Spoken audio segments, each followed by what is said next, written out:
পাবেন। ওই 2000 সালে যখন হেজখানায় পড়তাম তখন নিজেকে নিয়ে নাবালেগ হালাতে যত ভাবতাম, চোখের যত কান্নাকাটি কইরা পানি ফেলাইতাম রাতের বেলায়, আজ তো হয় না, দুনিয়ায় পায়া ফেলাইছে। এই জন্য সাবধান, আমলের মাহওয়ালটা কাজে লাগানো। এই আমলের মাহওয়াল, এই মাহওয়াল ছাইরা দিলে আর পৌঁছাবে না। এই জন্য খেয়াল করেন, আমার জীবন যে কোনো সময়ে আমার জীবনের বাতি নিভা যাবে। আমার বাবার বাতি নিভা গেছে, দাদার বাতি নিভা গেছে, ভাইয়ের বাতি নিভা গেছে, বোনের বাতি নিভা গেছে, অবিরুদ্ধ বাবারা দাড়িগুলো পাইকে গেছে। কবরে কি খবর নিয়েছ? কিন্তু কবর তো তোমার খবর নাই। দৈনন্দিন তোমাকে দেখি দেখি কয় আমি মাটির ঘর, আমি বড় অন্ধকার কবর, আমি সব বিচ্ছুর ঘর, আমি পোকামাকড়ের ঘর।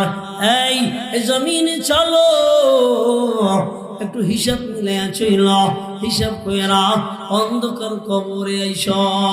এই জন্য বলি, দুনিয়ার জমিনটা এমন একটা জায়গা, আমি থাকবো না, আমার বাবাই থাকবে না, আমার মায়ও থাকবে না, দাদাই নাই, দাদি নাই, নানাও নাই, নানিও নাই।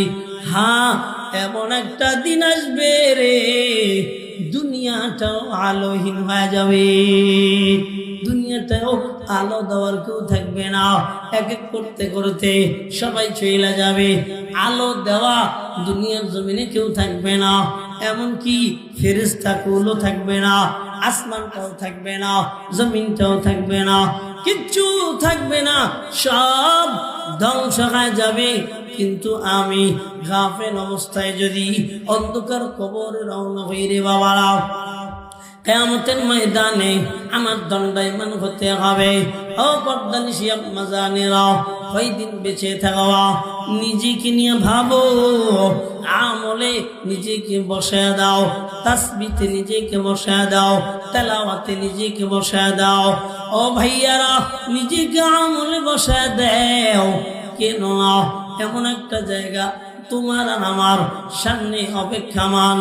ওয়া ইন্নামা তুওয়াফাউনা উজুরাকুম ইয়াউমাল কিয়ামাহ, এমন একটা ঘাটি, এমন একটা জায়গা, হয়তো গুনাহ নিয়ে দাঁড়াইবা, আর না হয় নাকি নিয়ে দাঁড়াইবা। ফামান যুহসিহা আনিন নার, নেকি নিয়ে যদি দাঁড়ান যায়, জাহান্নাম থেকে মুক্তি